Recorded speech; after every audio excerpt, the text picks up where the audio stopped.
Hey guys, welcome to Whispers of Charleston. My name is Savannah. We're going to finish up the suburbs today. So we're going to start with Washinton. The village of Washinton was laid out from King Street westward, north of Line Street and south of the Washington Racecourse, now Hampton Park. Its streets were patriarchally named for Pinckney, Moultrie, Hugie, Gadsden, Congress, and President. So that is it for that, and then we'll be off to Wraggsborough. So Wraggsborough was part of the extensive land holdings of Joseph Wragg, partitioned among his heirs in 1758.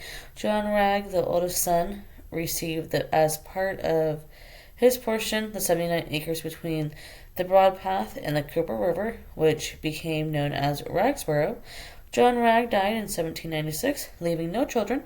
His siblings and their children had the 79 acres surveyed and laid into streets and lots by Joseph Purcell, surveyor, in 1801. Streets were named for Joseph Wragg's children, John, Judith, Mary, Anne, Charlotte, Elizabeth, and Henrietta.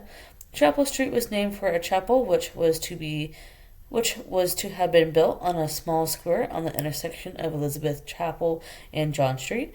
Wragg Mall and Wragg Square were given to the public by the Wragg heirs. So that is it for Wraggsborough. And then we're off to Wragg Lands.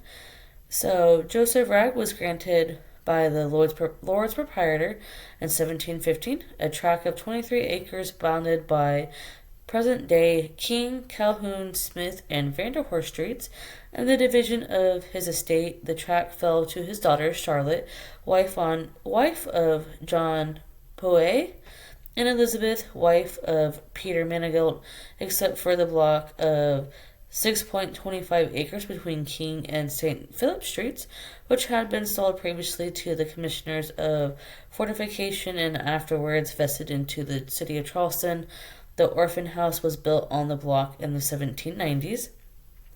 A plot dated for 1793 depicts the Wragg Lands divided into 69 lots, then vested in John Poaug the Younger and Joseph Manigault.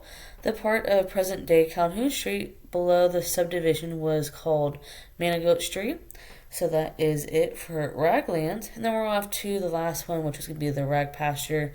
The land bounded by present-day Calhoun, King, Beaufain, and St. Philip streets were also part of the legacy of Joseph Wragg. And the division of his estate, it was allotted to his daughter Henrietta, who married her cousin William Wragg. And that is it for that.